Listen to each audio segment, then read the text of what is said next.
This week on the Convincing Idiots podcast, episode number 166, we know that you are thankful for us, and we are thankful for you, and we are thankful to bring you this new episode where we're going to discuss our main topic, some of our favorite food and restaurant-related movie scenes of all time.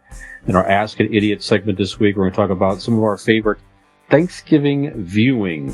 Is it football? Is it movies? Is it parades? What the hell is it? We're going to tell you about it.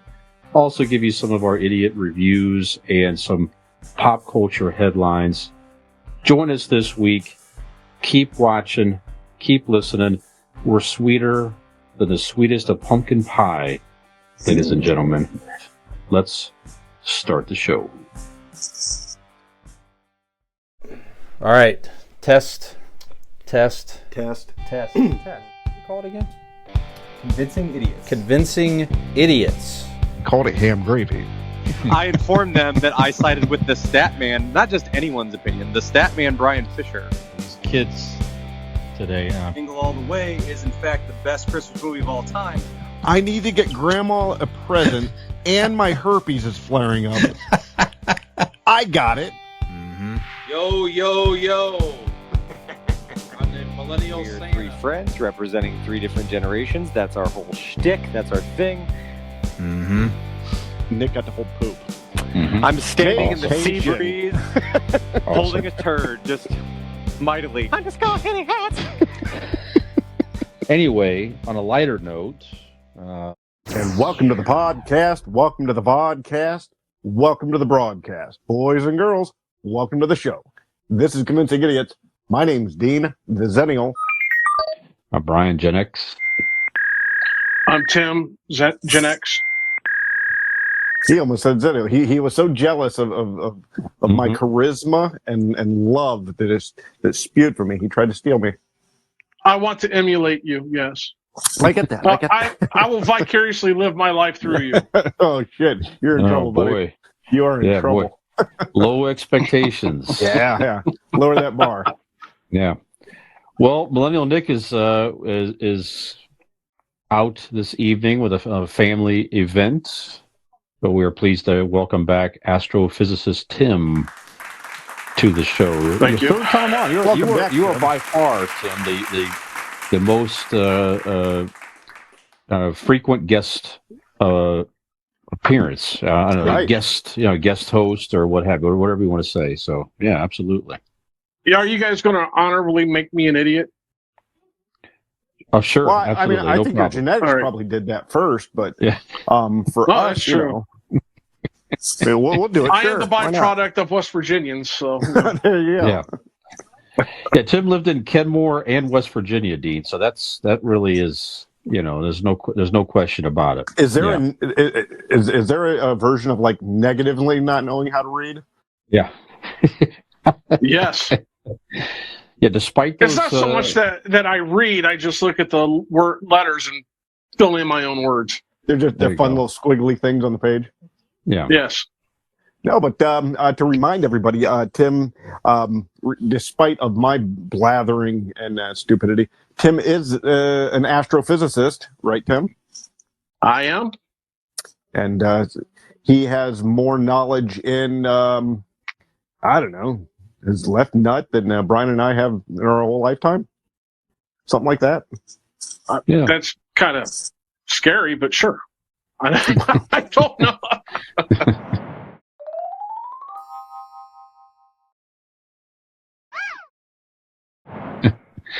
So what's new with you, Tim? How you been? What's going on? Oh, it's just been a couple of weeks of ups and downs. I mean, Ohio legalized marijuana.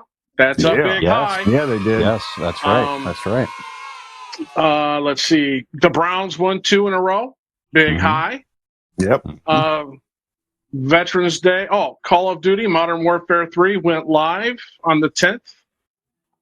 Great game. I love playing it. Takes me back to my war days, even though I never really shot anything. So, good times there. Then there was the lows. Deshaun Watson goes from a sprained ankle to a broken shoulder and out for the season. Mm-hmm. Dorian Robinson gets started against Pittsburgh. And let's see, that's about it. Women, can't live with them. Pass the beer nuts. There we go. There you go. Dean, how are you, sir? I am well. Just hanging out, doing my thing, working, living, loving, right? Brian and I went to a play. Mm-hmm.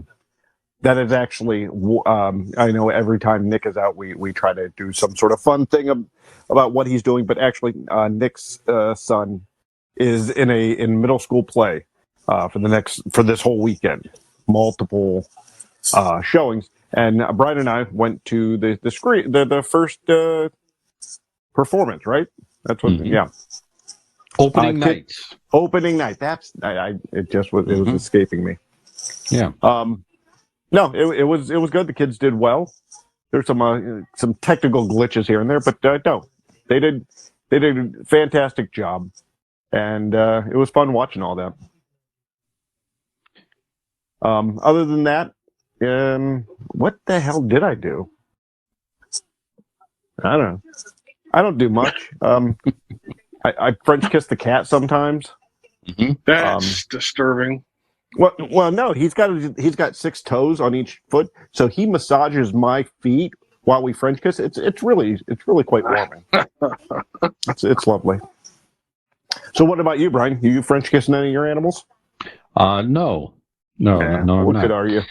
Yeah, like I said, the kids did a great job at I think it's a musical of Beauty and the Beast. The kids was well done. I mean, I imagine myself at that age in middle school to get up in front of a room full of people and sing, and there's a lot of solos. So these kids, there really is a lot of nerve to get up there and do that stuff. And the sets were great, the costumes were great. So, kudos to the Barberton middle school teachers and everybody involved, the kids, like you say, who put on a very good show. And it was nice seeing everybody, like you said. We went out to a couple of drinks afterwards, Dean, and with lovely Ali and Megan afterwards, so that was nice. Stressful week of work for me, but I'm glad it's over with. Next week, of course, is Thanksgiving week, so we have a short week at work, etc. So we'll be taking a break next week. Take time off. We normally shoot on Thursdays, so I doubt we're going to get together next week and do this. So if you're hearing this, we'll extend our Thanksgiving wishes now to everybody listening, to you and yours, and we'll talk more Thanksgiving themed things in this particular episode for you. So absolutely. Yes, indeed. So let's get into some idiot reviews. Have you guys seen anything interesting? Tim, why don't we start with you? Anything that you have watched or listened, or anything you wish to recommend to viewers and listeners?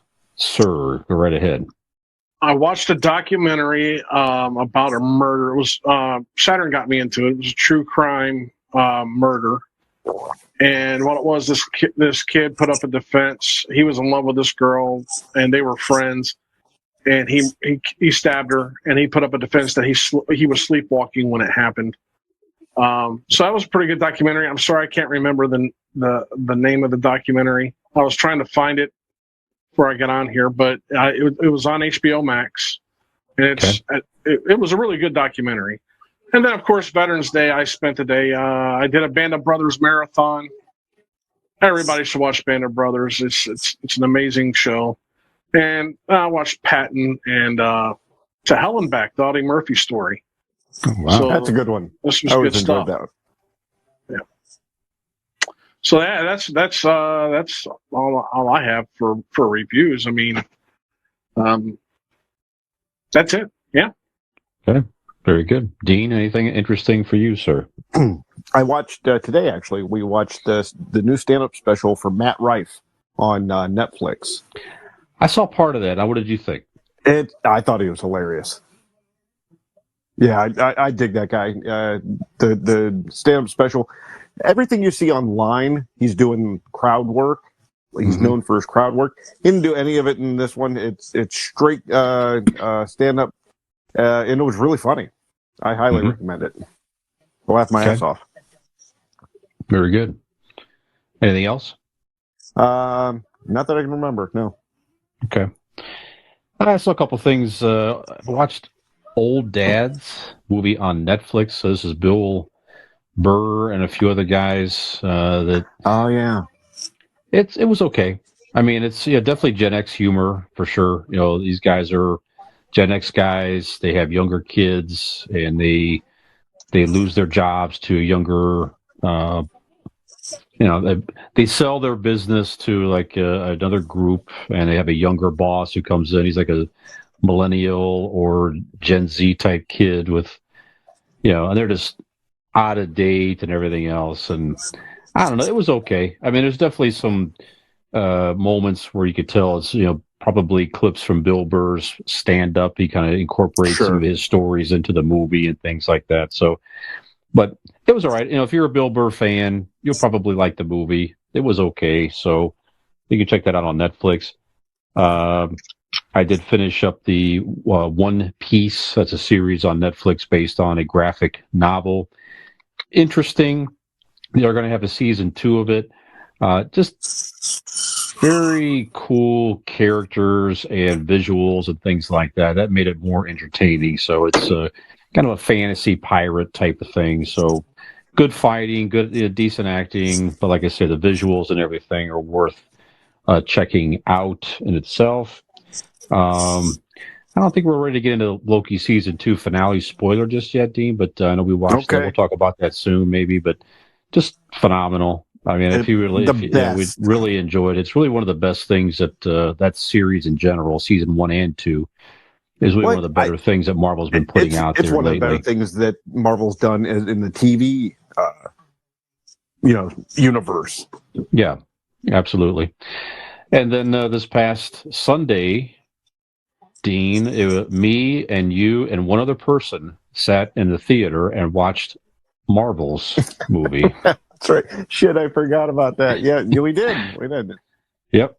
You and I, and one person, for whatever reason, sat like by herself in like the second row, which is very interesting seating. But yeah. Right. When the whole theater's open, you sit in the second row up front.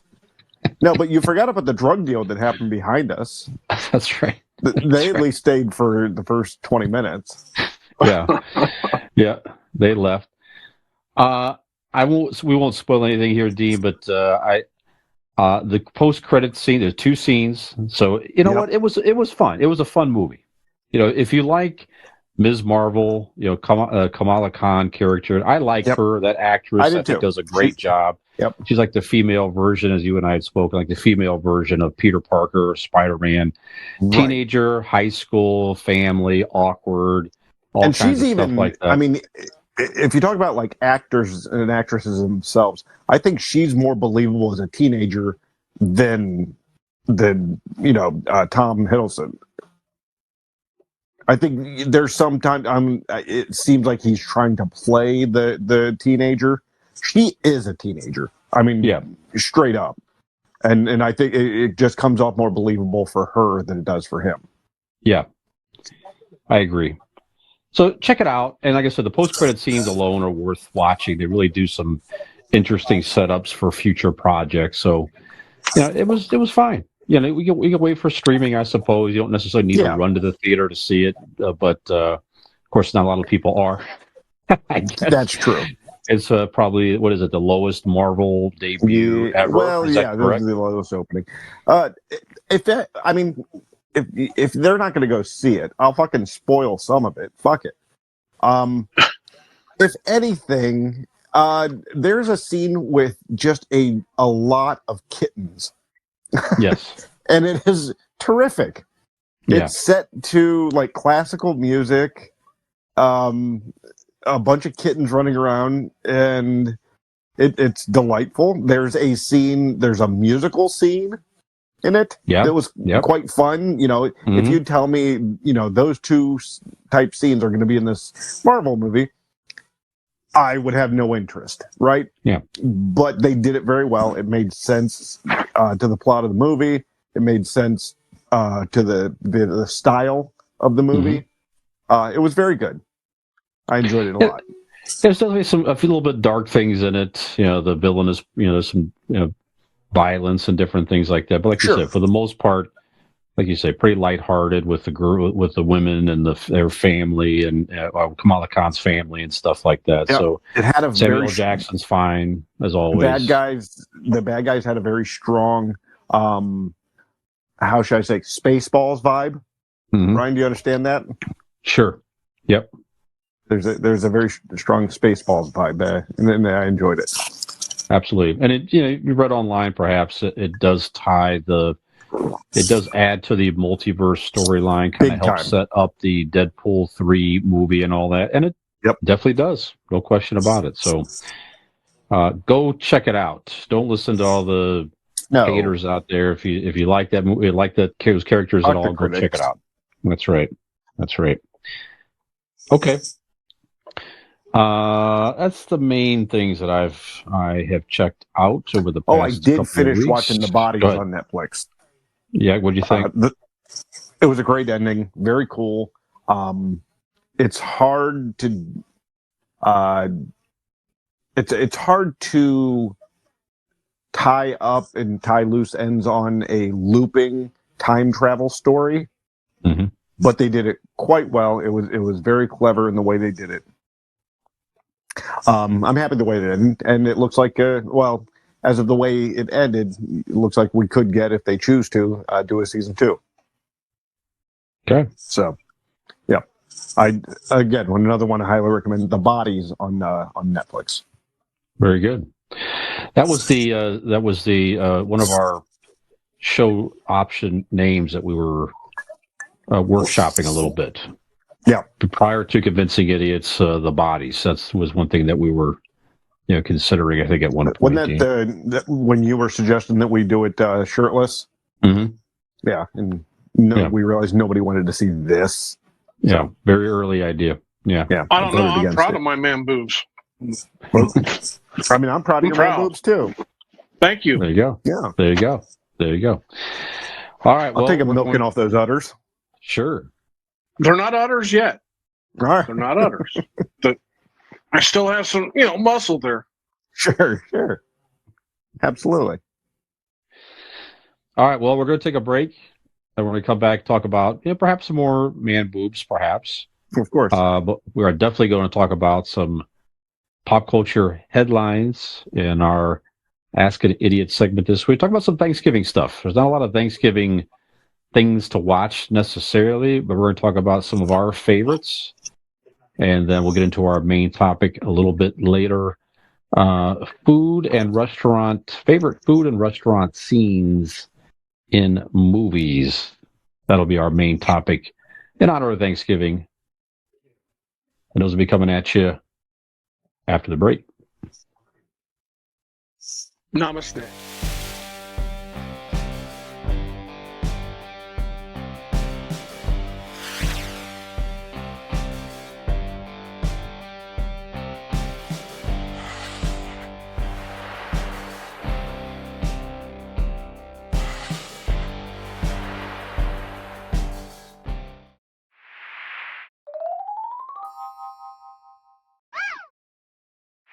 Four, three.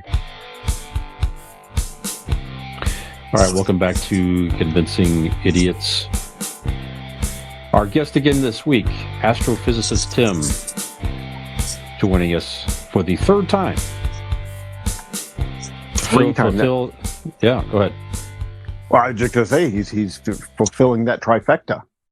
Yes, that's right. And another person that's going to fulfill another appearance, one of the more common reappearances on television, Jimmy Kimmel is going to be hosting the Oscars once again this year on ABC. So I like him. I mean, I think he does a pretty good job.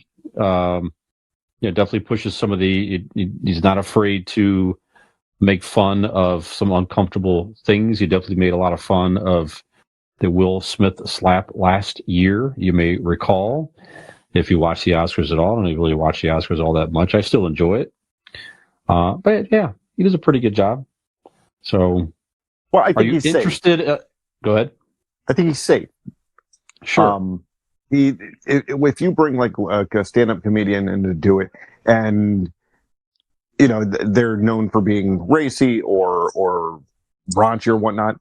The celebrities in the sitting out in the audience, I think, will take it differently than they do Jimmy Kimmel, who all of them rotate through his couch throughout the year, promoting things. So I think he gets a safer pass for some of the more off color jokes than somebody that's not, seen on a nightly basis in America. Yeah. I mean, that's fair. I mean, you kind of know he's definitely going to push the envelope a little bit for sure. He's going to make fun of everybody, including himself. He's going to make fun of, politics a little bit. But like you say, it's not going to be crazy, totally unpredictable, over the top type stuff. So yeah, absolutely. Yeah, good for him. Tim, are you an Oscars person or not so much these days? Have you ever really into the Oscars or? I'm never going to go to the Oscars. Sorry, I had to adjust there. And I don't really watch it that much. So, I mean, I like a good movie. I think Oppenheimer's probably going to win the Best Picture award if it was nominated. I don't even know if it was nominated. I assume it would be. I can't imagine how it could be. So I haven't really watched the Oscars in a long time. I don't think so. No, that's like February. Yeah. Yeah. Well, there's some buzz on the Iron Claw. It's coming out December 22nd. It is the story of the Von Erichs wrestling fame, professional wrestlers in the 1980s. And it's a story about them and their territory in Texas. What's his name? There's the Zac Efron is playing David Von Erich, one of the brothers, and it's a tragic story, really. I mean, but it's going to be a good one. But that I hear that has a lot of buzz. Okay, all right. Be a line I never thought you may hear uttered that nominated for Best Actor, Zac Efron. Right, ladies and gentlemen. Crazy. Zac Efron wins. I like him. Why not? I like Zac Efron. Why not? Yeah, I do too. But like you said, it's you wouldn't have thought it a few years ago. Zac Efron. Really, Zac Efron? Really? Yeah. Dude, watch the trailer. What movie? It's called The Iron Claw. It's coming out in December. Okay. I didn't know. I didn't realize he was in that. Yeah, he's the main character. Like his hair looks totally different. I mean, he's always been kind of like a buff dude. I mean, but he's just gotten a ridiculous shape. All those guys did. The guy from the that chef show that Nick likes, the goat or the moose or whatever the name of it is, but that guy plays Kerry Von Erich. Okay. Yeah. It looks good. I know it's a wrestling movie, but I'm excited about it. Right. If I remember the Von Erichs correctly, those were some massive men. Absolutely. So Zac Efron would have to, really roid up to get to that size. Dude, I'm telling you what. Pull up the trailer when you get a chance. I will. Dude hit the gym a lot. Wow. Oh, good for him. Well, another movie that some are excited about, which I think I am as well. So it's we're shooting this on a rare Friday this evening, Friday, November the 17th. Debuting today on Max, The Blue Beetle finally hits streaming. That is on my list, watch list right now. I just put that on today. I am interested in this. So even though it was, I guess, DC's lowest grossing movie, I don't know. It looks like a lot of fun, and all the buzz I hear about it is it's very true to like a Latino family feel, I guess. So certainly there's a lot of prominent Latino actors and actresses in the film. And the kid that plays the Blue Beetle, we will never say his name correctly. Zolo.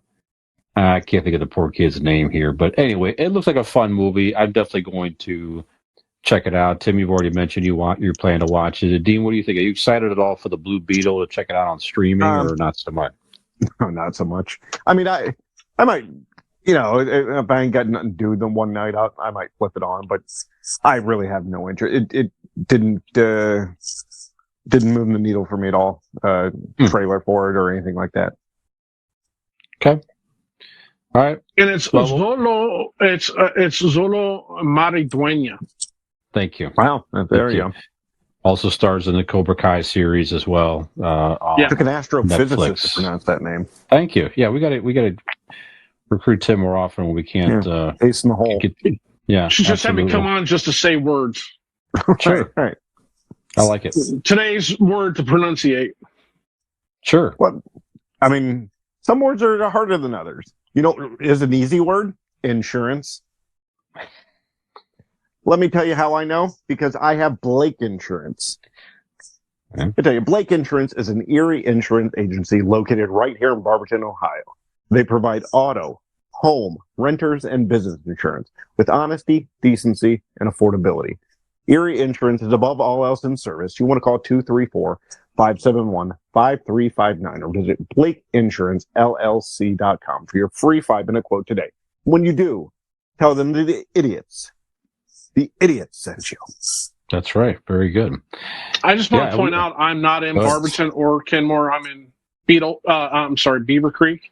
I was going to say Beetlejuice, Ohio. Don't say it 3 times. Yeah, that would be bad. Beaver Creek, Ohio, ladies and gentlemen. Shout out. Even you in Beaver Creek could call Aaron Blake.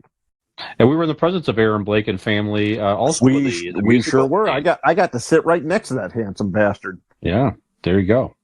Did you feel insured? I sure did. There you go. He kept putting his hand on me, and I enjoyed it. I felt it very insured.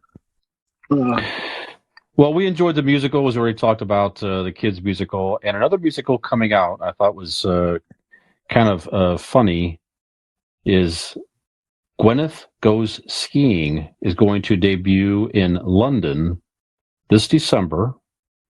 And it is based on the crazy Gwyneth Paltrow ski accident trial. Do you remember seeing this? This was earlier in the year. Vaguely.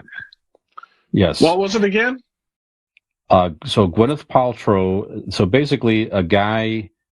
He's an optometrist. He collided with her on a Utah ski slope in 2016, and he attempted to sue her, saying that she crashed into him, and he sustained, injury and so on and so forth. You would have thought that he saw it coming. Yeah, that's right. Being an optometrist and all, that's right. He claimed he was left with a concussion, 4 broken ribs, and a brain injury. He sought $3.1 million in compensation. She countersued for $1 plus attorney fees. She won the case. That was it. So somebody decided it was an amusing enough story to make a musical out of. I think it's going to run for a short period over in. So stupid. England. Well, maybe the musical is too. I mean, where's the meat on it? Where's the entertainment value on it? But I mean, just the case itself, it's just dumb. I don't even know where to begin of where the stupidity lies in this. Yeah, I mean, nobody was killed or anything like that. Certainly, there's no domestic. You probably wouldn't want to make a Johnny Depp trial musical. Maybe somebody will. I don't know. I mean, there's got to be a whole routine song number about her doing coke on the witness stand. I mean, that in itself is entertaining. Pooping in the bed or whatever was going on there. I don't even know what all was happening there. It was a really weird thing. That's going to be a movie. They're going to turn that into a movie. I hope so. That's possible. They don't have enough. But who would play Johnny Depp? Movies. Johnny Depp would play Johnny Depp, of course. Oh yeah, he won. I don't think Johnny Depp has that depth. Play himself. We're gonna find out. Yeah. All right. So you think this is a ridiculous thing? You have any interest to see the Gwyneth Paltrow musical, just for the sheer ridiculousness of it, Dean? No, I do not. Yeah. Okay. Tim, what do you think? Absurd. Go ahead, I'll wait for it to come out on Netflix. Mm-hmm. or Hulu.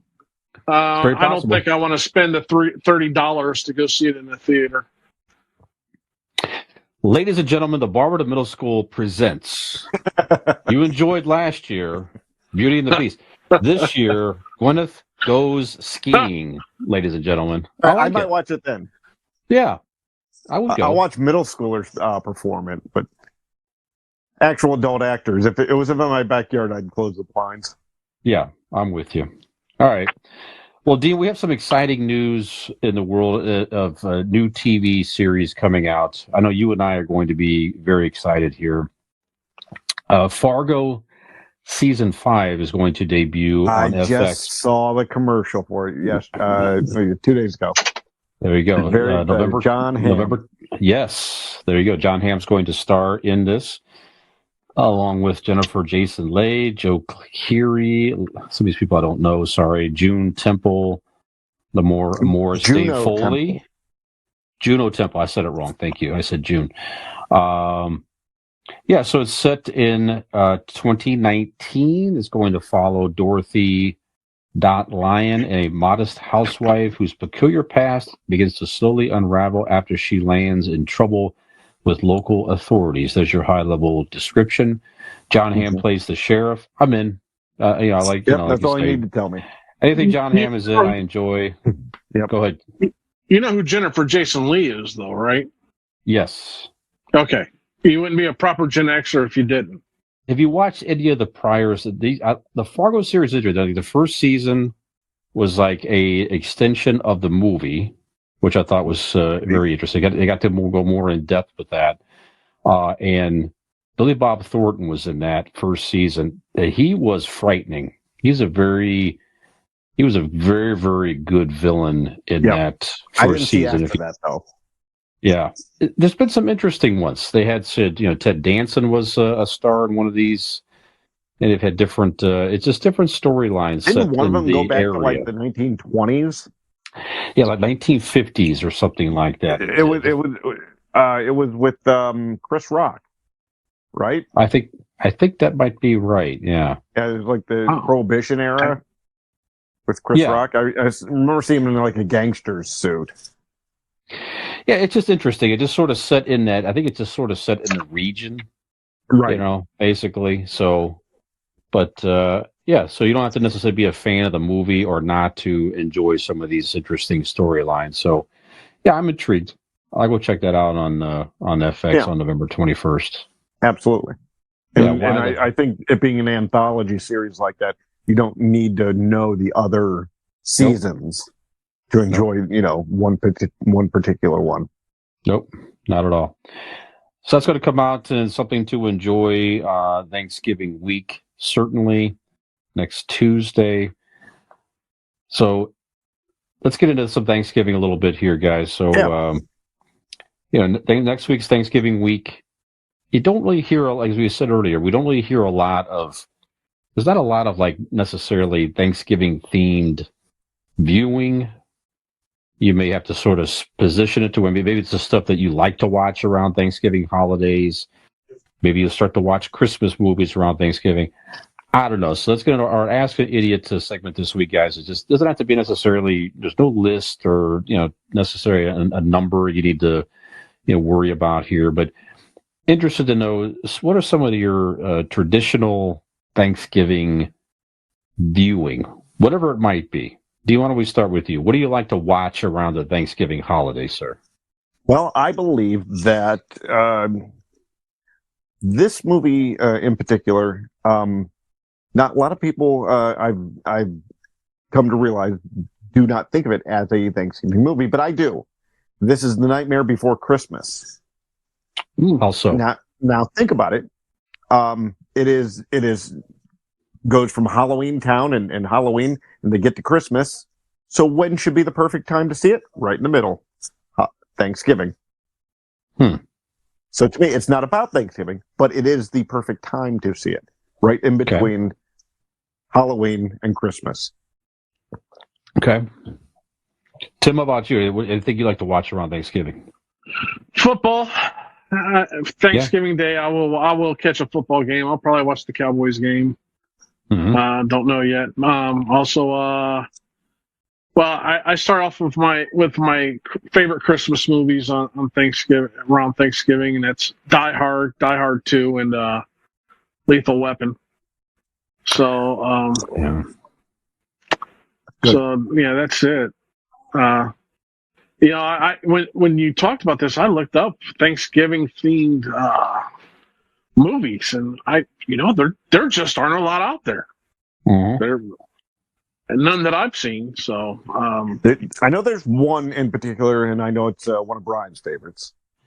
Yeah, I know you've seen this movie, Tim. My favorite Thanksgiving movie, maybe the only one I could really think of, but it's a fantastic movie. I watch it every year. Planes, Trains, Automobiles with the great Steve Martin and John Candy. Yep. Those two guys, right. man. If you have not seen this movie for some reason, go watch it this year. Watch it immediately. They play so well together, and there's definitely a lot of ebbs and flows with this movie where these guys are just sort of thrown into to have surviving together, not surviving, but they're just trying to get home. That's what it is. Right. They get stuck together traveling. And John Candy takes it upon himself to try to get Steve Martin home to Chicago in time for Thanksgiving. These guys, under normal circumstances, would have never met or really become friends, and they really foster a really wonderful friendship and relationship and all that type of stuff. And it's really hilarious. So many funny parts of that movie, but definitely parts of that movie. Every time I watch it, without fail, I tear up because it's such a heartwarming story. Sure. And then certainly the great John Candy. To me, it's one of his best movies, period. Yeah. Steve Martin too, for that matter. But could you imagine being on the set with those two? Oh man, I don't know even how they got that movie filmed, because I don't imagine anybody not laughing. John Candy and Steve Martin, one of the things I liked about that movie is how well they played off each other comedically. Yeah, and it was really good. And both of them played the straight man and the setup man. So it was really nice how they went back and forth. And if you didn't laugh at that movie and at the end cry, you're just not American. Right. That's the way I look at it. Yeah. The scene of Steve Martin going in when he's just completely lost his patience and had it with the car rental lady is just fantastic. Right. You'll never hear Steve Martin say the word fuck more in one scene so great. Ever. So funny. And it's in fact, that's the most I've ever heard him say fuck. Absolutely. Just phenomenal. He certainly didn't say it at all in The Jerk. And so... Great movie. As a matter of fact, locally, it's going to be playing at a small theater in downtown Akron next week as well. That might be fun to even see on the big screen again. But yeah, that'd be fun. Love that movie. So, Dean, what else? What else do you like to watch around this time? Anything else, sir? Charlie Brown's Thanksgiving. Thanksgiving special. And it's always good. Charlie Brown. Okay. Yeah. Sure. Mm-hmm. Yeah, it's just kind of this nostalgia brings you back being a kid, all those old kind of cartoons, and it's almost the kickoff to all those kind of all those holiday Christmas movies, or what were they, Bell and Nash or whatever. Rather like Year Without Santa and all of them. Oh yeah. Rankin Bass. Rankin Bass. I'm sorry. So no, it's kind of the kickoff to that season of children holiday specials. So that Charlie Brown one is a good one. I mean, it's I don't know. It definitely teaches you some good lessons about friends. It's not about the food. It's about the fellowship and the people around you that really makes the holiday. To remember to be thankful and all that. So it is a lot of good lessons in that particular one. The message is suspect, Brian. Yeah. Okay. Not the message that they're trying to get out, but whether it be the Great Pumpkin or Thanksgiving, I don't even know if it had a special name like the Great Pumpkin. I don't know. hey, Native Americans, here's some smallpox. I don't know what they called it, but all of those specials from the Peanuts, those kids were just dicks. They were awful children. A lot of them were. You're right. All of them were. I mean, let's take out of consideration that Charlie Brown himself was just a fucking loser. But he still didn't deserve to be treated like garbage, which every single one of those children did. Yes. Except for Linus. Linus was a special cat. We got to give props to Linus. But the rest of the kids, just dog shit.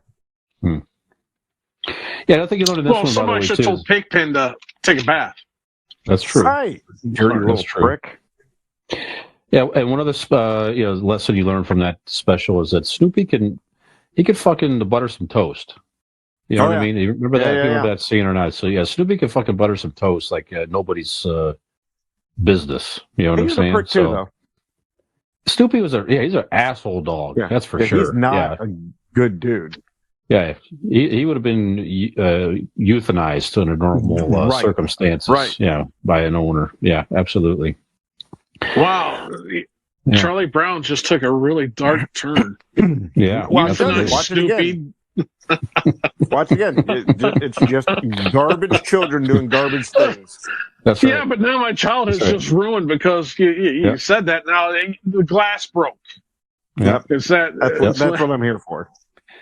I'm with you, Tim. I do like the football. That's tradition. You know, for many, many years, these two teams signed some type of a deal with the NFL. Detroit Lions always plays at home at 1:00, and Dallas Cowboys always plays at home at 4:30. That's it. Every single year they've been doing that for 50 years, something ridiculous like that. So, certainly both teams have had success in one way or another. Certainly Dallas had some really good years. So my grandparents, I used to go to the house I'm in now, my mom's parents, bless their heart, man. I tell you what, they would eat early in part so little Brian could go sit in front of the TV and watch the Dallas Cowboys at 4:00. We'd always eat early in part to make room for football. So I always think about past memories of sitting around with family watching it, and I still do it to this day. We'll eat, same type of deal. We'll eat earlier in the afternoon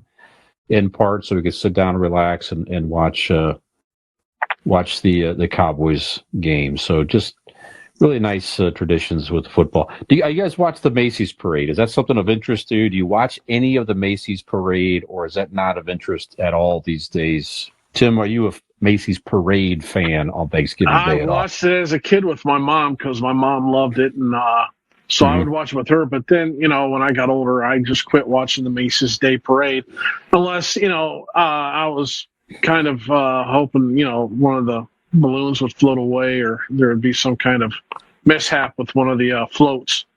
That horrific accident where Snoopy finally has his vengeance on society, pops and just kills like a handful of people on the streets of New York City. Euthanized Snoopy balloon.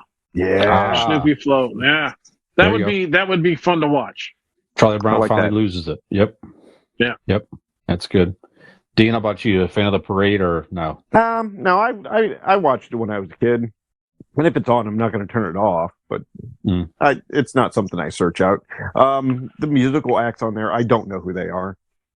And when I do stop and watch them, I'm asking myself, A, who the hell are these people? And B, is it that difficult enough to rig up an actual sound system rather than have every single person lip sync poorly? Yeah, it's horrible. Yeah. Well, I do want to bring up, being that Dean is a Zennial, Brian, we grew up without cable. So we had to watch the Macy's Day Parade because that's all that was on. Yeah, so very limited. We had 3 channels. Yep, that's right. Yeah, very limited. And I do not need to see any newer band attempting to create some type of fucking Christmas song that they're trying to grasp at, and hopefully they have some type of success as Mariah Carey or somebody that just 99% of them is terrible, horrible. Don't need to see it. I do like the high school marching bands. I think that's really cool. It's good to see those kids do that. Obviously, I was a marching band for my high school years, so I do enjoy that. I could appreciate probably the thrill for those kids to get out there and march in front of all those people. That's good. Like you said, I love the balloons and everything. It's pretty cool.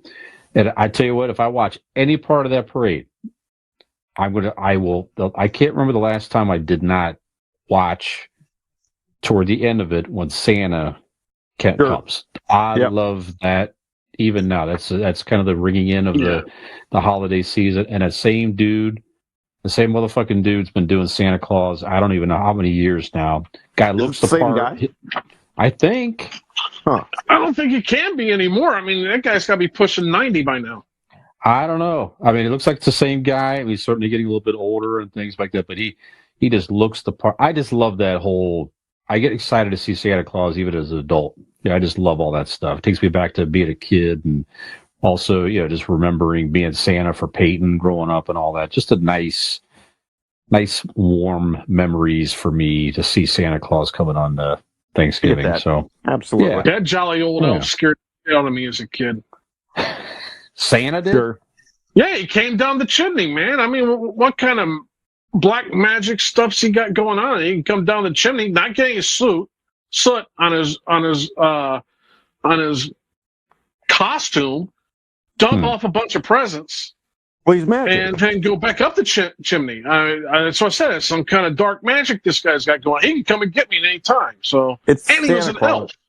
It's Santa Claus. He can come wherever he wants. That's right. Well, I've heard this year, Dean, that perhaps it's a rumor, but Santa is trying to be more, conscious of, trying to be more modern. You know what I'm saying? Sure. More modern. Less of a carbon footprint. Less of a carbon footprint. Okay. Just natural, right? So instead of some type of a engine-powered sleigh or the reindeer, the reindeer, they emit, gases into they fart a lot. Yeah, when they're eating all that magic dust, it creates a lot of magic farts, and it's not good for the environment. Yeah, magic methane. It's not good. No, But this year, he may be riding down the street, courtesy of one of our sponsors, riding on an electric bike this year, perhaps, Dean, from RPM Bike Shop over in wonderful Carrollton, Ohio.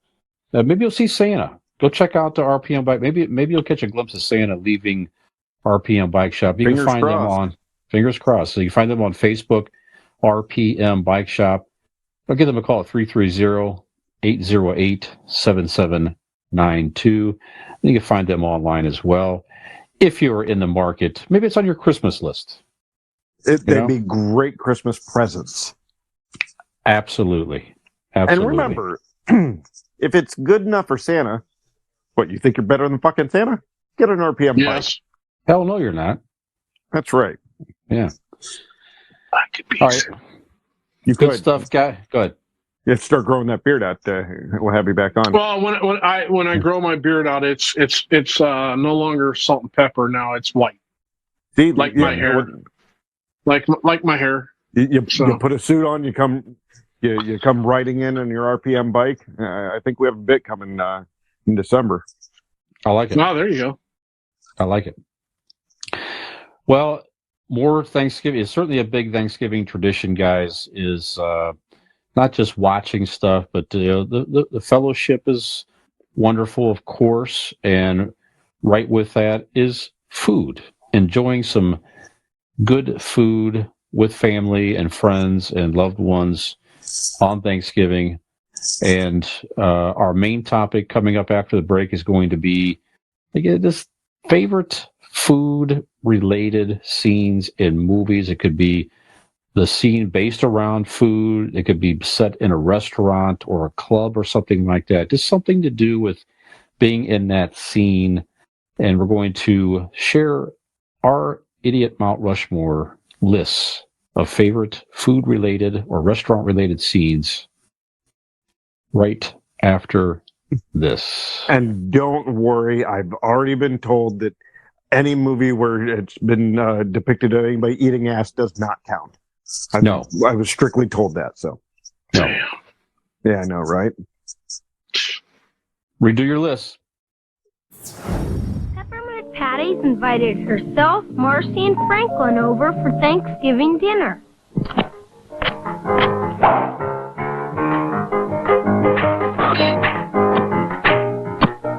Don't you know anything about Thanksgiving dinners? Thanksgiving is more than eating. We should just be thankful for being together.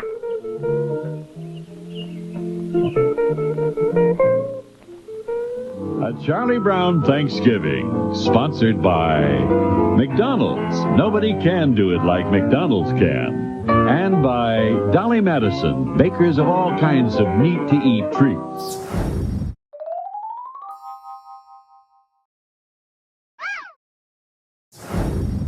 4, 3. All right, welcome back to Convincing Idiots, segment 3. We talked about our, in honor of Thanksgiving, we're going to get into some food or restaurant-related scenes. Hold on, Brian. Before Yes. we go on, I think we'd be remiss. We have it here in the palm of our hands, and you talk about Thanksgiving and all the food we're about to eat in Thanksgiving and all of that. Whatever plates we have, maybe what's in our bowl or even what's on our saucer. Why not go to our leading expert for Convincing Idiots about flying saucers? Ah, yes. Great idea to start there. Physicist Tim, come on, buddy. Give us a scoop. I hear we have Speaking of food and what we might be food for, the big news is Dr. Sean Kirkpatrick, who was the head of the All-Domain Anomaly Resolution Office, is stepping down. He's out in December. There is an interim guy that was just beneath him. He's coming up. But before he gives this interview with Politico, and he says something cryptic and very scary to me. I don't know if anybody else, but what he said was, this is a direct quote, "If we don't prove it's aliens, then what we're finding is evidence of other people doing stuff in our backyard." That's scary. That is highly scary. And, we went through, I know I've told you guys from before last time I was out here, the testimony in front of Congress, these guys said this is not something we know. This stuff has been declassified. So if this is not alien technology, this is foreign entities, or because we know it's not U.S. stuff because it would never have been declassified. Foreign entities doing stuff in our backyard. So I think what I'm telling everybody is just be prepared. I think we're getting ready. They're inching us closer to total disclosure, and we'll find out what's going on. I, for one, believe that these are non-terrestrial objects, whether they're manned or unmanned. That's definitely something we need to just keep our eye out for. There was some sort of higher ranked person on record saying that they believe that all these UAPs that we're seeing are just like you just said, smaller crafts or drones from a mother ship.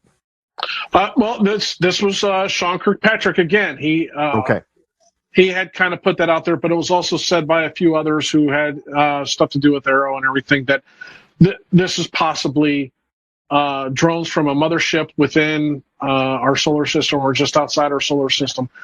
I would believe it would be if there is a mothership, it's just outside the solar system.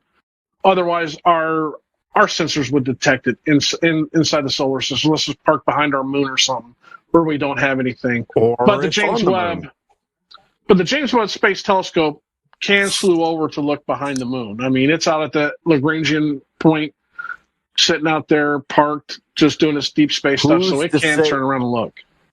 Let's put our tinfoil hats on for a moment. Who's to say that it's not the moon? Well, there's that theory that the moon is hollow in the base. And one of the reasons why they believe it's hollow is because they crashed some stuff into it and it rang like a bell. So they think it's hollow. So there you go. That's the big update. So just be prepared for full disclosure coming up. I probably say within the next year or two. A secret like this, you can only keep it secret for so long. People are going to talk. Yep. And I think now it's starting to, it's all over the sky. Everybody's seeing it. We have surveillance from everybody. You got the Starlink stuff up there that can be easily seen. That's Elon Musk. So you have cameras pointing at the sky. Everybody's carrying a camera. So eventually, if the government's hiding it, they're going to have to bring it out and say, okay, we know what this stuff is. Whether it's non-human biologics or not. Right. So that's the update. Well, we appreciate it. It is appreciated and informative, Tim. Ladies and gentlemen, our astrophysicist, Tim. We appreciate it. There are those who call me Tim. Well, Frank, I don't think I'll be one. Very good. All right. Brian, back to you were talking, weren't you? Yes, that's okay. No, very, very interesting. We weren't listening, but I know you. Sure. I saw your lips moving. Yep. Yeah, I get it. Don't let him fool you, Dean. Don't let Dean fool you, Brian. I was listening. Oh, thank you. Isn't that sweet? Thank you. Yeah, he's my bro. Thank you. You too, brother. Okay, so we'll get into our final segment here, guys. So, I'm contractually obligated to be here. That's right. Especially since the Daniel Radcliffe arrangement fell through. Yeah, that we talked about last week. Really shitty negotiation skills. Yes, that's right. Anyway, in honor of Thanksgiving, we thought an interesting topic would be. Bed. Sure, that's right. Yeah, it'd be her Thanksgiving. Yeah. Wow. Somebody's getting their turkey stuffed. Sure. Oh man. Sure. Well, so let's get into some of our favorite scenes in movies. Again, it could be a set in a restaurant. It could be around food related of some sort, whatever. So it doesn't have to be your top 5 of all time, but definitely 5 of your favorites that would make your personal idiot Mount Rushmore of scenes. So, Dee, why don't we start with you, sir? What is one on your list? Well, I'm going to go my number 1 of all time. National Lampoon's Christmas Vacation. The scene around the table, Christmas Eve night. So good. I mean, you could probably honestly do a whole short film just playing that out more, right? Mm-hmm. Very quotable. It ends with the tree catching on fire, leading into the squirrel thing. Like it's just, it is the perfect Christmas movie, and it's my favorite scene in that movie. From the dog to Uncle Eddie, Cousin Eddie, I guess you should say. Mm-hmm. You serious, Clark? It's just a beautiful scene. The whole Grace scene where she says the Pledge of Allegiance, and the cat food and the Jello food fighting, the dry turkey where the turkey just completely folds up. Right. Oh my God! She explodes in crying. Yeah. So good. Definitely, there's scenes of that, like you said, around the dinner table. Somebody has had the blessing. Say the blessing. Some clip Grace of that died in 43. That's right. Some clip of that dinner is taking place at many family homes in one way, shape, or form. I'm quite certain. Yeah. Around the holidays. Yeah. I'm with you. I love it. All right. Tim, what do you got? What's one of your favorite scenes? I'm going to have to go back to John Belushi in Animal House in the cafeteria. Very good. The brilliancy of that was that he ad-libbed a lot of stuff in that when he sucked down all the Jello, stuffed his mouth with stuff, put stuff in his pockets. That was all. That wasn't written in the script, from what I understand. That was ad lib, improv by him. So he just keep your hands away from his mouth when he feeds. That's just that's beautiful. I'm a zit. Get it? Who hasn't performed that in high school at some point? So Right. I love it. See, the food fight at the end of that is great. Oh, it is. Yeah. Oh, the horse sound that Belushi makes with Niedermeyer. If you didn't laugh at that, you just don't have a sense of humor. I mean, that was just Belushi was just a comedic genius. If you go back and watch it, the look of those guys around the table when he says, when he goes into the zit joke, yeah, like the looks in the face, you can tell, like, especially going back now, hindsight, you can tell that it's improv because, like, they're waiting, like they have no clue what's about to happen. Right. Well, when she says that boy's a pig, pig, and then he stuffs his mouth, says, "Guess what I am now?" He stuffs his mouth, and Otter was sitting there, and you saw the look on his face, like, "What?" He did. He had that look. What the hell's he going to do? Yeah. And poof, everything. That was beautiful. Tim Matheson. Tim Matheson. Yes. Yeah. Thank you. So, that's that movie and that scene. It sticks with me to this day. Yeah, I didn't even think about that. That's a good one. That's good. Brian, what about you? Well, first on your list. Yeah, you guys, I have two that was all my honorable mention, Tim. That scene there from Animal House, and then Dee and I also had the Christmas Vacation dinner on my list, so I'll pick a different one here. The Big Kahuna Burger scene from Pulp Fiction, but that scene is just that movie in general is so well shot.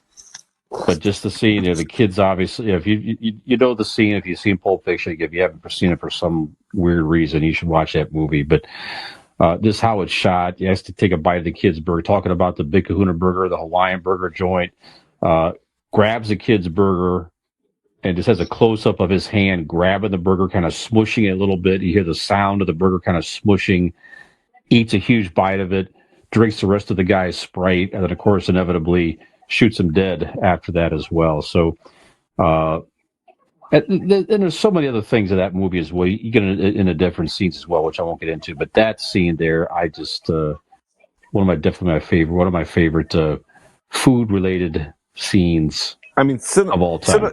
Cinematography wise, just the lighting upon everything in that scene itself, from like Samuel L. Jackson's hair, and then to like the light coming down, just showing the fear on the kid's face. Yeah. To the sound in that scene, from the slurping of the drink to, like you said, the crushing of the burger, like everything is it's a perfect scene in a damn near perfect movie. Yeah, you're right. Quentin, when you think of that movie, there's two things I think of. It's Quentin Tarantino for one. It was I don't know if that was his first movie, but it was certainly, he redefined what cinema was going to look like. I'll forever remember that a Big Mac is not called a Big Mac in France. It's La Royale. I thought it was La Royale. Quarter pounder. Oh, quarter pounder is right. the Royale with cheese. Royale with cheese. Right. Royale with cheese. That's right. They don't have the metric system. Fucking metric system. Yep. Yeah, Big Mac was just La Big Mac. Right. Yeah. Good stuff. Who is next? What was the Tim? I didn't go to fucking Burger King. Yeah, I didn't go to Burger King. Oh, I'm up. Yep. I'm gonna have to go with Meg Ryan. And when Harry Met Sally, doing the fake orgasm, and then Rob Reiner's mother sits there and says, "I'll have what she's having." Yeah, great. Who hasn't dreamt of having a lunch like that? Right. So.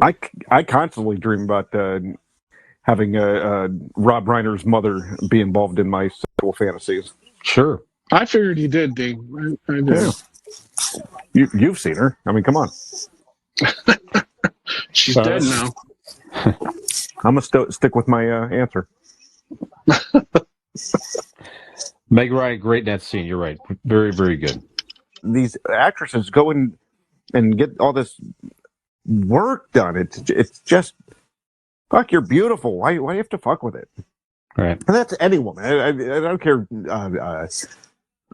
if you're famous or not famous. You don't need to fuck with perfection. You got. Unlike you, Brian. Brian, you need to get Ryan. work done. You need to get work done. I do need to get work done. I'm not going to get any cosmetic work, but I'm probably going to get more tattoo work. How about that? So, tell me more. Yeah. Got some recently from our partners our sponsors. I always say sponsor at Golden Heart Tattoo. Find them in Norton, Ohio at Golden Heart Norton and ORTON on Facebook. Give them a call at 234-706-2982. Find them online, goldenhearttattoos.com. No cosmetic work, but they will do some fine artwork on your body to make you feel younger and all that good stuff. So go find them in Norton, Golden Heart Tattoo. Well done. There you go. There you go. All right. I'm going on my number 2. I mean, wow, we're running along here.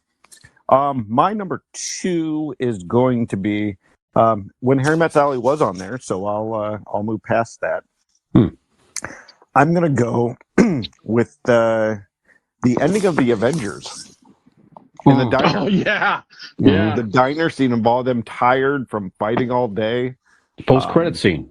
Yep. Post-credit scene of them in the diner. And one of the fun things about that is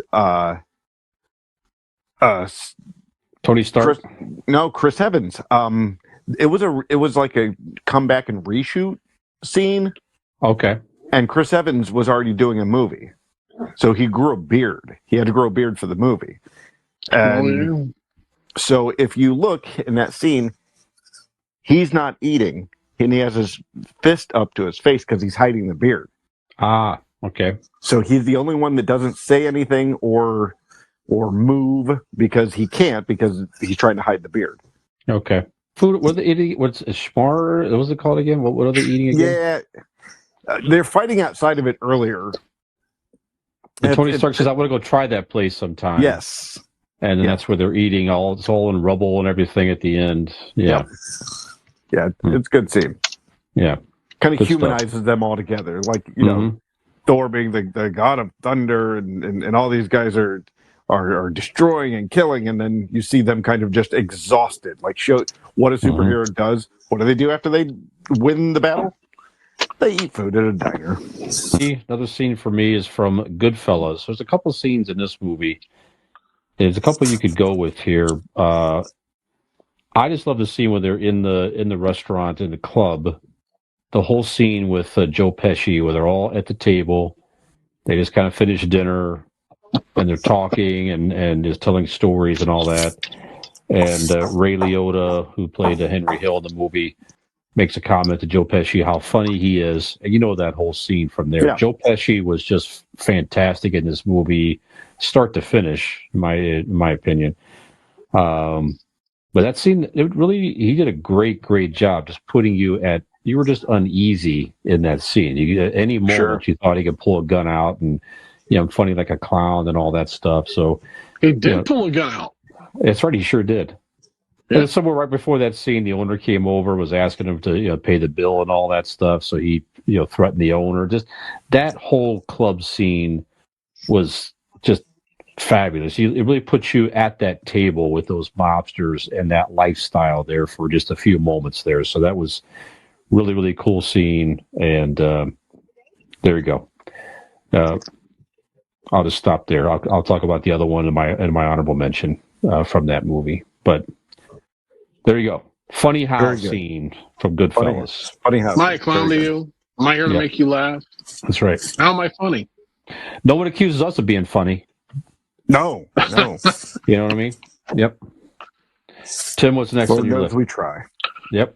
Well, I'm going to have to go to an iconic TV show that I absolutely loved, and I've watched it all 12 seasons 3 times now, and that's going to be from season 5, episode 9 of Cheers, called The Thanksgiving Orphans. where they had a That Thanksgiving was a good one. dinner, Yes. and it devolved into the best food fight.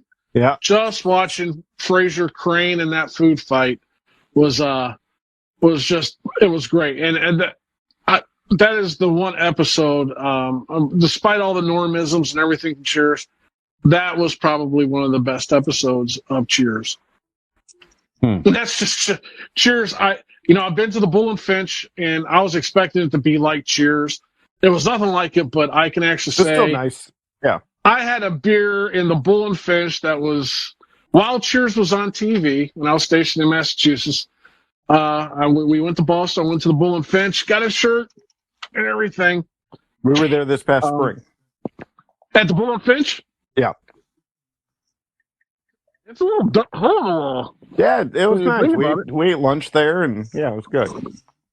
But I got to have a beer there, so that's pretty nice. Yeah, and it's very cool. You get the picture outside of the original Cheers,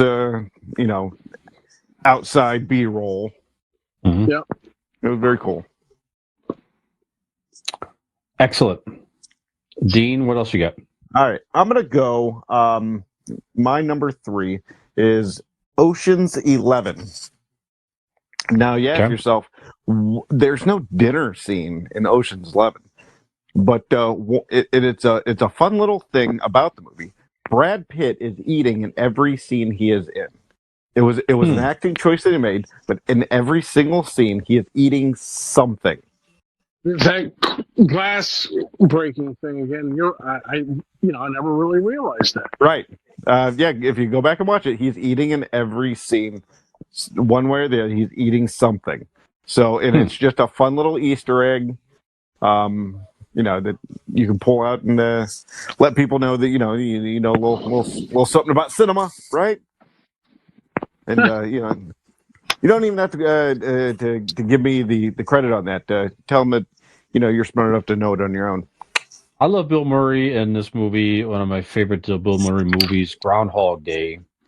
Oh, yeah. There's a great scene where he's spending a lot of time in that diner. There's many scenes in the local diner there, but there's one scene in particular where he is now out. Yes, exactly. That's it.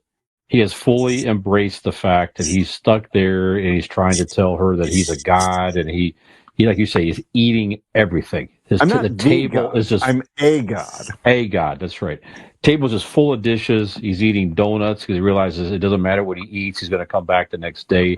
Yep. And then he goes around in that whole scene as well. He describes who each person is, what's going on. There's going to be a dishes fall over here in a second, and really gets her attention like, wow, this is really, really happening here. So that whole scene is fantastic. Whole movie's great. Yeah, absolutely. So the diner scene when he's pigging out in Groundhog Day, Bill Murray. I saw a Twitter, somebody tweeted, and it's a great idea. They should do on Groundhog's Day every year. They should release the sequel and it says Groundhog's Day 2, and then they just play the original movie every single time. There you go. Yeah, that would be good. Yep. Although if Groundhog Day happened to me like that, I would want to do it on a day that they drew the lottery numbers, so I could get the numbers, play them the next time I go through, win it, and then just keep playing it, keep winning it, so that when I come out of the loop, I win the lottery. Yeah, well, but you got to learn a lesson. I think that's the art of these loop theories and the time travel movies like that is you have to morally learn a lesson. So I'm never going to get out of that loop. Yeah, he had to. Learn a lesson to get out of it. Yep. The lesson is get rich. To find true love. To find true love. That was kind of his thing. I'll never want to find true love. Women. What else you got, Tim? You can't live with them, and they can't pee standing up. That's right. That's right. Can't live with them. The other one, I'm going to have to go with another TV show, a sitcom, Seinfeld. Mm-hmm. Festivus. Happy Festivus, everyone. Oh, that's a good one. Yeah. Around the kitchen table. When they're sitting around the table, they're sitting at the table, and you got this feats of strength. Right. And the annual grievances. Now, I got a bone to pick with some of you. You really. It actually started a new thing. I mean, there would be people at work say Festivus for the rest of us. People have parties now.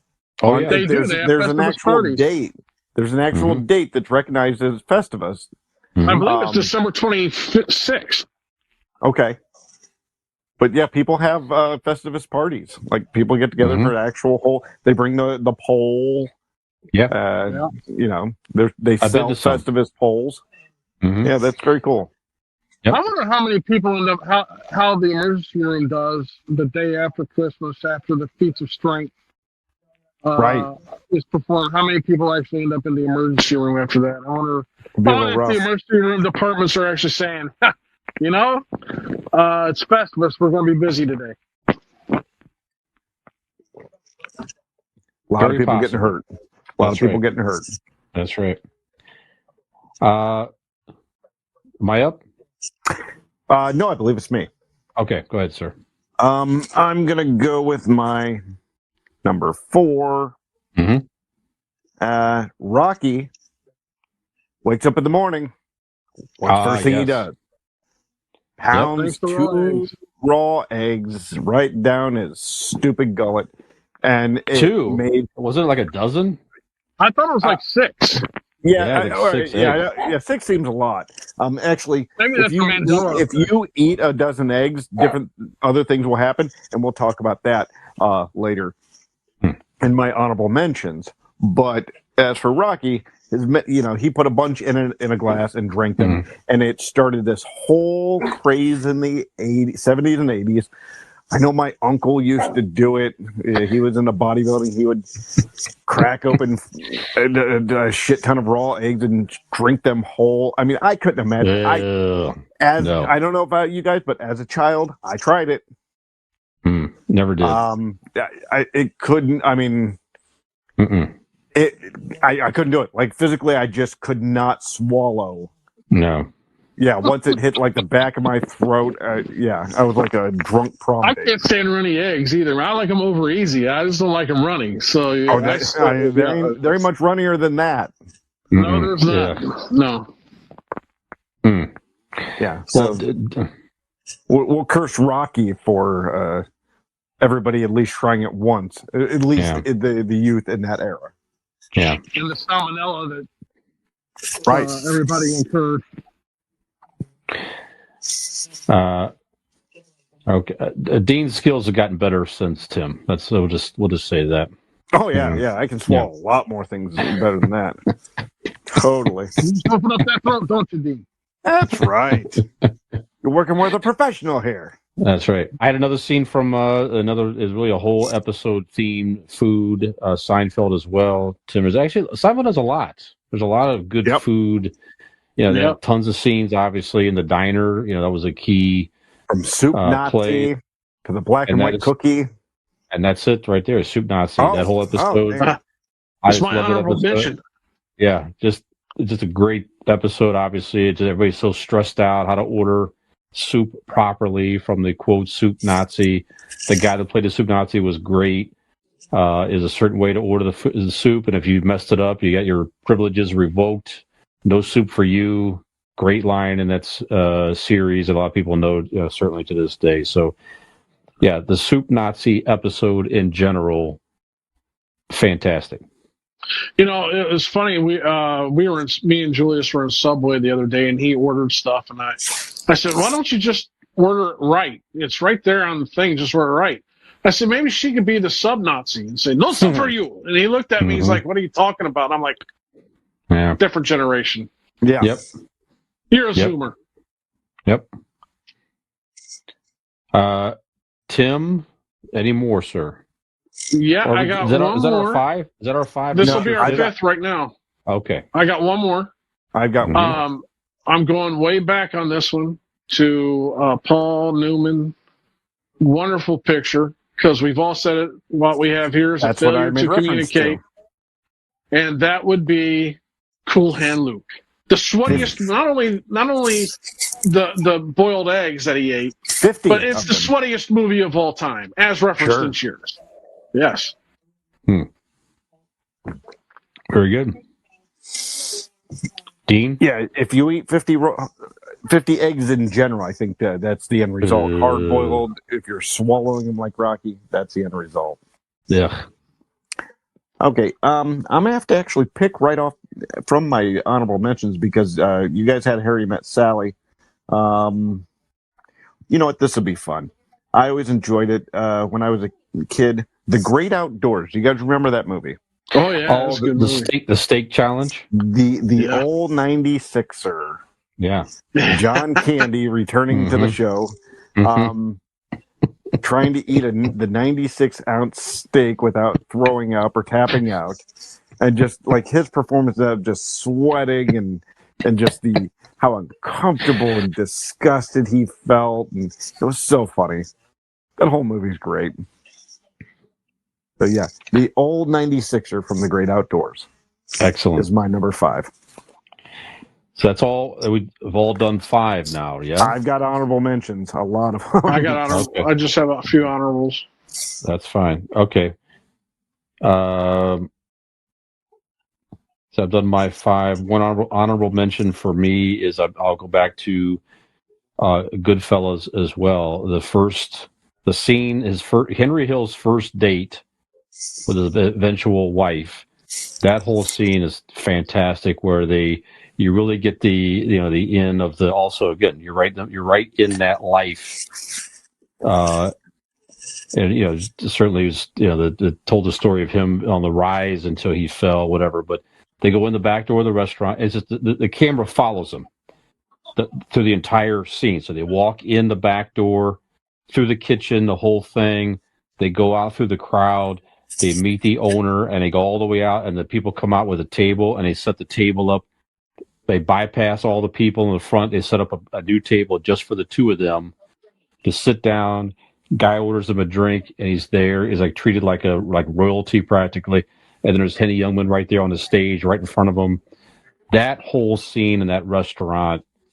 And she's like, "What do you do again?" And he's like, "I'm in construction or something." But just shot beautifully in that restaurant. Love that scene. See, I thought you were gonna go with the when they went back. They killed the guy, and they went back to Joe Pesci's home. That's another good scene. Well, the dinner table. The old woman is actually Martin Scorsese's mother. But they're sitting there talking, and he said, "Do you need this? I want to take this. You need this?" And he's taking the knife. So that's where I thought you was going to go with honorable mention. I totally forgot about the whole nightclub scene. Yeah, that's a great scene too. Mom making them dinner. You got to eat. I mean, they just killed a guy. He just killed a made man, and they're sitting around, eating dinner because their mom made it. And, I couldn't imagine being a mobster like that. I mean, how sociopathic and psychotic can you be? That's exactly I think what's supposed to depict and show the audience just how everyday this was for them.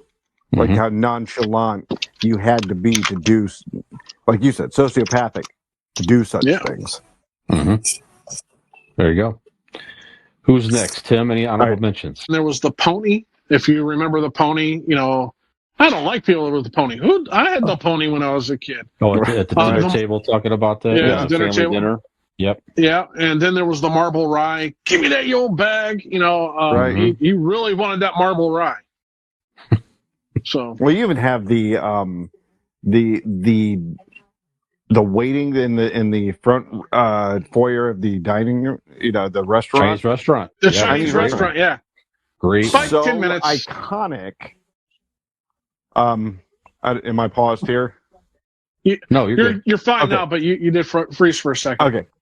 That episode was so important to TV in general because it was a big fight within the network about getting it on air because they read the script and go, "What do you mean? It's just a whole episode in just one, scene? Like it's an uncut one scene?" And they had to fight for it. But once they did, the ratings were huge, and it was one of those episodes that broke them out of that mid-card status. Yep. and like started projecting them, upwards in the ratings. It was a show about nothing. That episode was like an everyday life where people were in a restaurant. Everybody could relate to that. And just bullshit with their friends waiting to get a table. Yep. Great episode in general. You're right. Absolutely. Yep. All right. Dean? My let's see. I'm gonna go with how iconic is.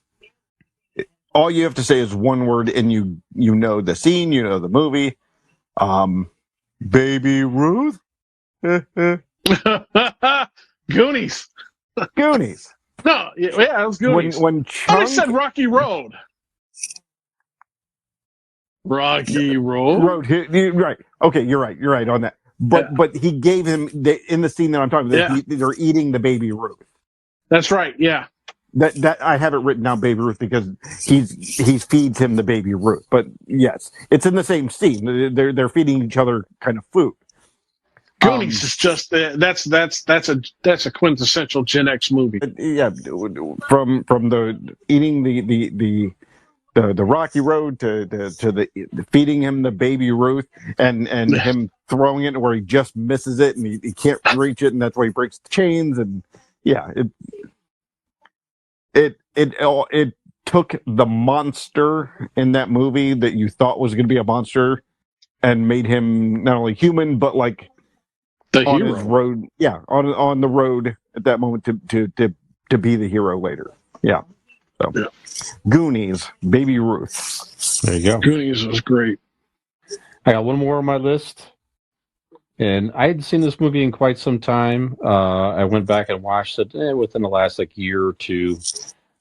Ratatouille in the Pixar. I think it's Pixar. It's on Disney Plus. You can find that movie now. So again, this is the movie where the rat is the chef and befriends the kid who's trying to learn how to cook and who wants to make it as a chef. And it turns out it's the rat teaching him and how to cook and everything. That. Almost the entire movie certainly is food related. It's set in the kitchen of the restaurant in Paris. It's just if you haven't seen this in a while, go back and check this out. Just a very nice, warm, touching movie, funny, and certainly the whole thing's about a kid trying to make it as a cook. Of course, he eventually does with his friend the rat. Very good stuff. All the scenes in the kitchen, them cooking and everything, the stress and everything going on, and all the preparation, everything is just great. So, Ratatouille. There you go. I do have to throw a shout out to one TV show that was The Big Bang Theory. They, I'm an astrophysicist. I'm a little bit of a nerd, and but the fact that they would sit around their coffee table and eat and criticize each other, crack jokes, all those scenes I thought were really good. They were very funny, but it was the last episode when they were playing the Bare Naked Ladies acoustic of the Big Bang Theory theme song, and they're sitting there with the Nobel Prize medals, and the whole cast is sitting around that table eating. When you think of that, you think about people coming together through food, and it started out with Penny coming in and eating their food. It ended with everybody sitting there eating food after all this big stuff happened. So I had to put a shout out there.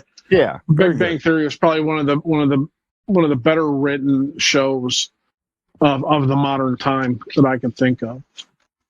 I like that. Very good. Dean, any more? Even if you don't get the science, if you have any questions, just ask me. I can tell you a little bit about it. I'll ask you here after I give my. I'm gonna do a run through real quick because I have a lot. I just kept going on this list. I have Pulp Fiction, the $5 shake. Sure. All right, I gotta see what it tastes. What a $5 shake tastes like. And then it leads to them dancing, the iconic dance. I have the entire fucking movie of Willy Wonka and the Chocolate Factory. Not only does he murder kids, he murders all these children, but he gives them tasty candy before he does it. The original or both? The original. The original. No, the Johnny Depp one was dumb shit. Nope. The Animal House. No, I crossed that out because you had the Animal House one. Home Alone. Home Alone, where he's pigging out and watching the mobster movies when he realized the Big Sunday. Yeah, that was great. Yep. Mm-hmm. And then I have one of those iconic lines in cinema history: "Life is like a box of chocolates." You have this simple Forrest Gump sitting on that bench, eating some of those chocolates, telling his life story. And Bubba Gump shrimp.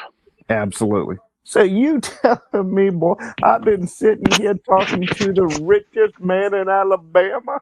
Oh, I've heard a lot of whoppers in my day, sir, but that's the biggest. I got a picture. Right. And then finally, the last one, Close Encounters of the Third Kind. When he builds that goddamn mashed potato. It's important. Oh, it's so cool. Devil's Tower. Yep. Yeah. I love it. He didn't eat it, but he went crazy. His kids left him, but goddamn it, he got to meet aliens. So yeah, it's a good I think I told you guys when I went to Devil's Tower, I actually sat there and I saw it and I said, "This is important." And nobody got it with the reference, and I had to look at it and say, "Close Encounters of the Third Kind." Yeah, if somebody doesn't get that reference, Tim, you don't need to be friends with them. Well, they were younger. It was college. They were younger than me. Because I started college late. I went to college late in life. Well, I was in my 30s. Okay. So, gotcha. Any more, Tim? No, I think I'm good, man. But we've been talking about food for so long. I'm starting to get a little hungry. Well, guys, like any good meal, unfortunately, it must come to an end. As we are coming to an end of another episode of Convincing Idiots. So, on behalf of all of us, and I know Nick would say this if he was here as well, we want to wish you and yours a very happy and healthy Thanksgiving. Thank you for listening. Thank you for watching. We are thankful for you out there. We're going to take a break the week of Thanksgiving and rest and enjoy some extra time with our loved ones and also Dean. And we'll come back to you with a new episode in early December. And just as a reminder, it's also because I forgot to do it at the beginning of the episode because our millennial, it's normally his job, and I forgot to do it this week. We're going to remind you where you can find us. You can find us wherever you listen to podcasts. It can be found on all major podcast platforms: Apple Podcasts, Google Podcasts, Spotify, Overcast, Amazon Music, iHeartRadio. Wherever you listen to podcasts, find the Convincing Idiots podcast. Give us a free follow or subscribe. And as we publish new episodes, they'll pop into your feed free of charge. You might be watching us on our YouTube channel at Convincing Idiots, and also on our new YouTube Music channel as well. Find the new YouTube Music app. Download that for free. Follow the Convincing Idiots podcast there. And on the YouTube app, you can listen only if you wish, like a podcast, or you can watch the videos as normal as you would on our YouTube channel as well. All show information can be found in two main places: our Linktree page. Simply Google Linktree Convincing Idiots. Simply a page that links to our social media, etc. And if you go one place, go to the website, convincingidiots.wordpress.com. All information is there. Ways to sponsor the show, our merch store, links to new episodes, videos, bios, all there on the website. And again, thank you very much. We hope to see you back in December. Peace and love. Happy Thanksgiving, everybody. Happy Thanksgiving, guys. Hey, Dean with Convincing Idiots. Brian and Nick here. Like and subscribe.